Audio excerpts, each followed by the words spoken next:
offense that you see tonight will not be even a reasonable facsimile of what the offense will be like, ideally, on the 7th of September. Good morning to you. Good Thursday morning. I'm Dejan Kovacevic of DK Pittsburgh Sports, and this is Daily Shot of Steelers coming to you from Charlotte, North Carolina. This fine program comes your way bright and early every weekday. If you happen to be into hockey and or baseball, I also offer daily shots on the other two teams back home that I cover, those being the Penguins and the Pirates. Steelers versus Panthers is a 7:05 p.m. kickoff here at Bank of America Stadium. It promises very little in the way of news, even less in the way of drama. Heck, it doesn't even really have a headline roster battle going for it, at least not unless you're thinking that Beanie Bishop has some chance of beating out either Jalen Ramsey or Brandon Echols at slot corner. So what's to be culled from this? Not much. What's to be taken from, let's say, the first team preseason offense being out there for a couple of series? Maybe a little. I'm on record as saying I'd like to see at least a couple series out of those guys, meaning the Mason Rudolph offense that we've seen through the first two preseason games.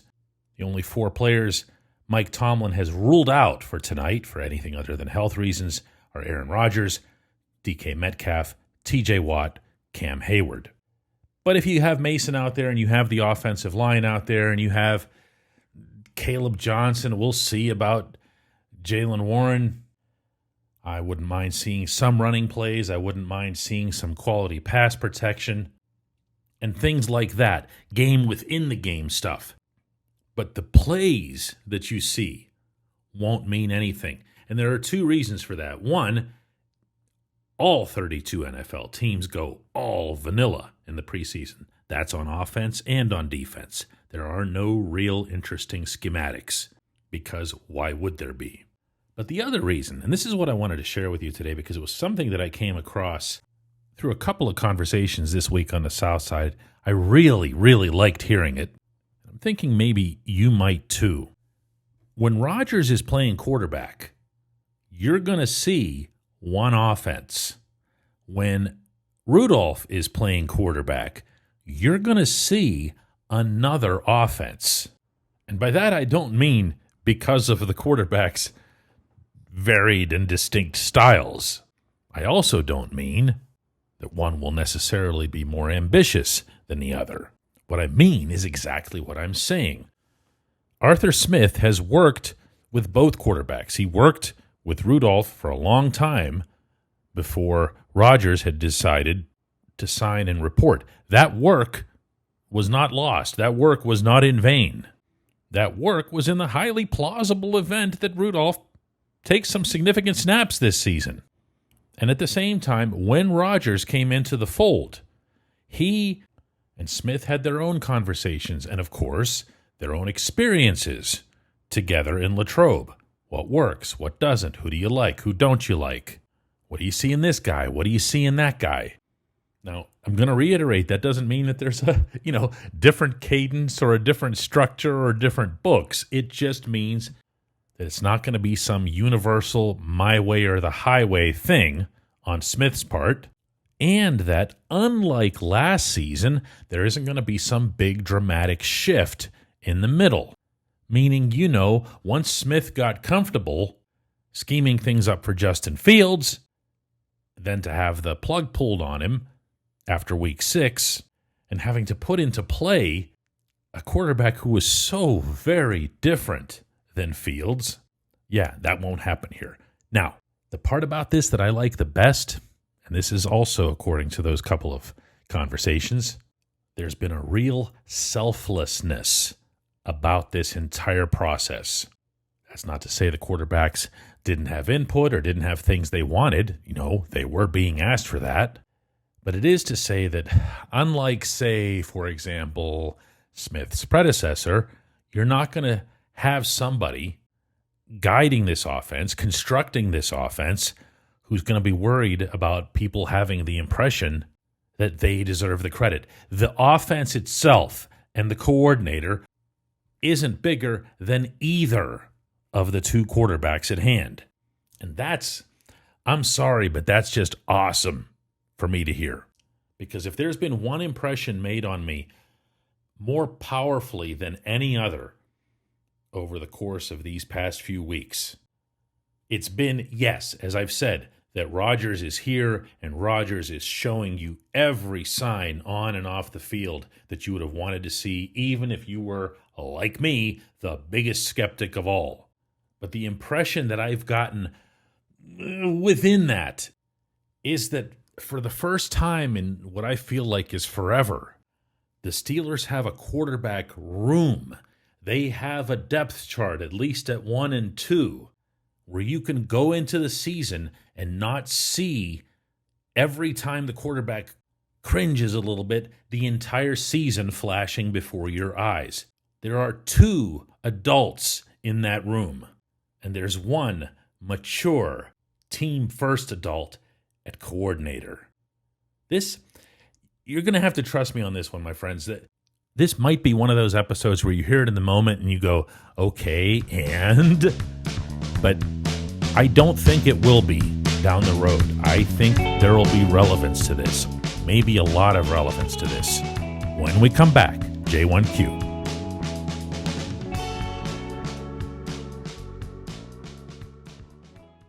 This segment of Daily Shot is brought to you by our good friends at Mike's Beer Bar. They're located on Federal Street, directly across from PNC Park. Mike has more than 500 beers on tap, including from more than 50 local breweries. Stop in and say hello. Tell Mike we sent you. Mike's Beer Bar. Finding great candidates to hire is hard. Too many resumes, not enough people with the skills or experience you need. But not with ZipRecruiter. ZipRecruiter finds amazing candidates for you fast. And right now, you can try it for free at ZipRecruiter.com/audio. After you post your job, their smart matching technology starts showing you qualified people right away. Also, ZipRecruiter lets you connect with top candidates ASAP. You can use their pre-written invite to apply message to reach out to your favorites and encourage them to apply sooner. Ditch the other hiring sites and let ZipRecruiter find what you're looking for. The needle in the haystack. 4 out of 5 employers who post on ZipRecruiter get a quality candidate within the first day. Try it for free at this exclusive web address, ZipRecruiter.com/audio. Again, that's ZipRecruiter.com/audio. ZipRecruiter, the smartest way to hire.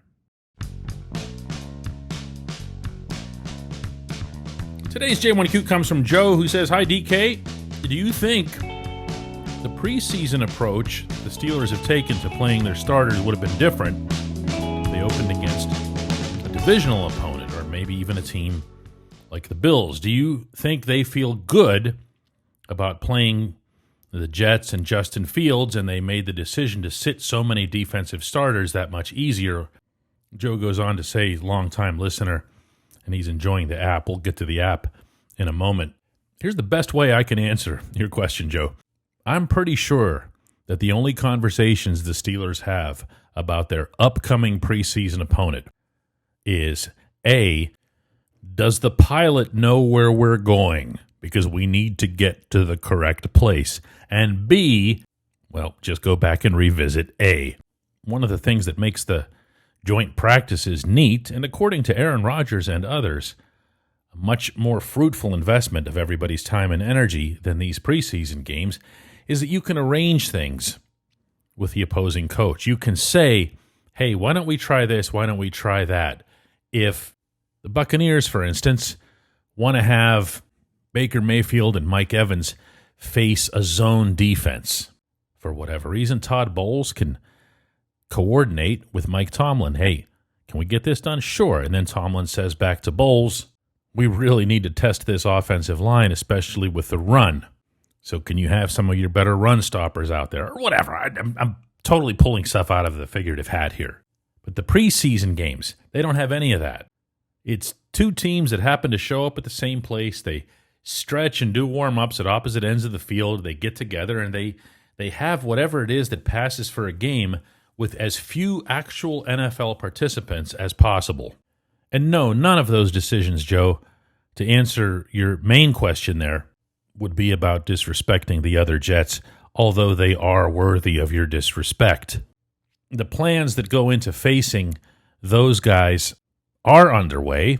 I don't have to guess at that, since I was told about one of those this week. And no, I'm not sharing, but that happens on a completely separate track from anything that involves a preseason game, where the work is all about making sure that you're prepared for the participation plan as you go in. Who are the players that you need to see? Who are the players that you might put out there in the fourth quarter as a favor to them to try to get them seen? Hint, hint, wink, wink, Robert Woods this past week. Even for Danny Smith, look at the situation he has with these two punters. These are two starting NFL punters that he's got. How are you going to break down their work? How are you going to prioritize what it is that they want or need to show, whether it's to the Pittsburgh coaches or to other coaches in the NFL?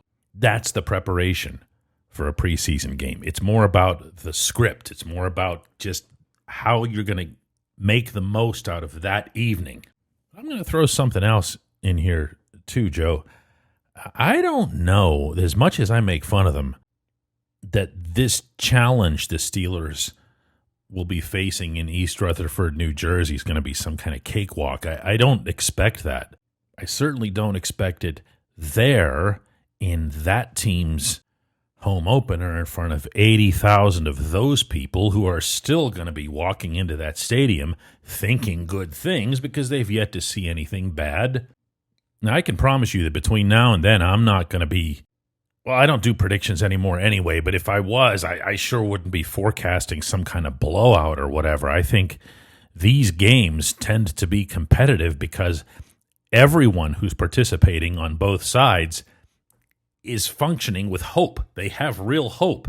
And in this case, they're surrounded by a sea of people who feel that hope. And there's going to be the whole Fields thing, and of course they're going to get on Aaron Rodgers, and it's going to be a worthy opener, and I think it's going to be a worthy opener for both teams. But we're getting ahead of ourselves. There's a preseason closer tonight here in Charlotte. I'll be covering that here along with our beat writer, Chris Halleck. All of our work, spoken, visual, written, can be found on our app, on the DK Pittsburgh Sports app, which I hope you'll consider downloading for free. If you take a look and maybe you like it, but you don't like the ads and you'd like to be part of our commenting community and other fun perks, shoot me an email and I'll hook you up with a discount. My email, my personal email, is dk@dkpittsburghsports.com. I promise you I'll get back to you myself and answer any and all questions you might have about the app, the subscription, whatever. One more game, one more of these things tonight. Here we go.